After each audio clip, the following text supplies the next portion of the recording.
ഭസ്മഭൂഷിതനാണ് മഹാദേവൻ. ഭസ്മം ശിവത്വത്തെ സൂചിപ്പിക്കുന്നു. ഈ ലോകത്തിൽ തന്നെ ഏറ്റവും പരിശുദ്ധമായത് എന്തെന്നാൽ അത് ഭസ്മമാകുന്നു.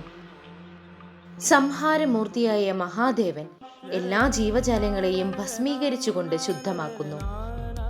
ഭസ്മം നെറ്റിയിൽ ധരിക്കുന്ന ഒരാൾ ശിവതത്വം അണിയുക മാത്രമല്ല, ശിവാനുഗ്രഹം കൂടി ആർജിക്കുകയാണ്. കയ്യിൽ ഭസ്മം ധരിച്ചാൽ കയ്യാൽ ചെയ്ത പാപവും, മാറിൽ ധരിച്ചാൽ മനഃകൃതമായ പാപവും, കഴുത്തിൽ ഭസ്മം ധരിച്ചാൽ കണ്ടത്താൽ ചെയ്ത പാപവും നശിക്കുന്നു. കപാലധാരിയായ പരമശിവൻ ശ്മശാനത്തിലെ ചുടല ഭസ്മം ചെറുചൂടോടെ വാരിപ്പൂച്ചുന്നു. എന്തിനാണ് പരമേശ്വരൻ ശരീരത്തിൽ ഭസ്മം പൂശുന്നത്?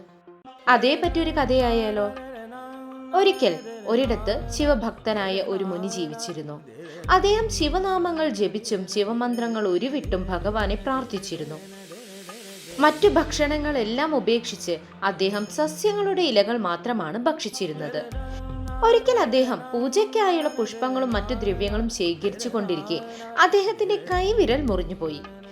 സാധാരണ കൈവിരൽ മുറിഞ്ഞാൽ രക്തമല്ലേ വരാറുള്ളത്. എന്നാൽ ഇദ്ദേഹത്തിന്റെ കൈവിരൽ മുറിഞ്ഞപ്പോൾ രക്തത്തിന് പകരം സസ്യങ്ങളിലൊക്കെ ഉള്ളതുപോലെയുള്ള ഒരു നീരാണ് വന്നത്. ഇത് കണ്ടപ്പോൾ അദ്ദേഹത്തിന് ആശ്ചര്യമായി. തന്റെ പ്രാർത്ഥനയുടെ ഫലമായാണ് ഇങ്ങനെ സംഭവിക്കുന്നത് എന്ന് കരുതി മുനി വല്ലാതെ സന്തോഷിച്ചു. അതായത് മറ്റുള്ളവരിൽ നിന്നും താൻ തികച്ചും വ്യത്യസ്തനായിരിക്കുന്നല്ലോ. അത് ഭഗവാന്റെ കൃപ കൊണ്ടാണ്. തന്റെ ഭക്തി ഭഗവാൻ കണ്ടിരിക്കുന്നു. ഈ ലോകത്തിലെ ഏറ്റവും ഈശ്വരഭക്തിയുള്ള ആളാണ് ഞാൻ. അതുകൊണ്ടാണ് എനിക്കിങ്ങനെ സംഭവിച്ചത്. എന്നോളം ഭക്തി ആർക്കും തന്നെ ഇല്ല എന്നിങ്ങനെ മുനി ഉറക്കെ ഉറക്കെ വിളിച്ചു പറയാൻ തുടങ്ങി. ഇപ്പൊ നോക്കൂ, മുനിയുടെ ഭക്തി അഹങ്കാരത്തിലേക്ക് മാറാൻ തുടങ്ങി.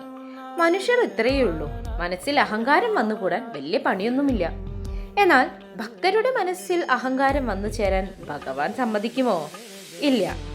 അപ്പോ നമുക്കിട്ട് നല്ല ഉഗ്രൻ പണി തരാൻ ആളിങ്ങ് വരും. ആരെ? മഹാദേവൻ. ഇതാ ഇവിടെ മഹാദേവൻ എത്തി, ഒരു വൃദ്ധന്റെ രൂപത്തിൽ. മുനിക്ക് നല്ല പണി കൊടുക്കാൻ തന്നെ. ഭഗവാൻ മുനിയോട് ചോദിക്കും, എന്താ അങ്ങയുടെ സന്തോഷത്തിന് കാരണമെന്ന്.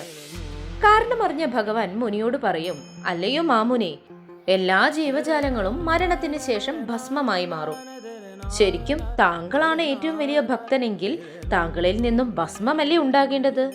ഇത് കേട്ട മുനി സംശയത്തോടെ വൃദ്ധനെ നോക്കി നിന്നു. മുനിയുടെ സംശയം തീർക്കാനായി വൃദ്ധൻ തന്റെ കൈവിരലുകൾ മുറിച്ച് മുനിക്ക് കാണിച്ചു കൊടുത്തു. അപ്പോഴതാ വിരലുകളിൽ നിന്നും ഭസ്മം ഒഴുകുന്നു.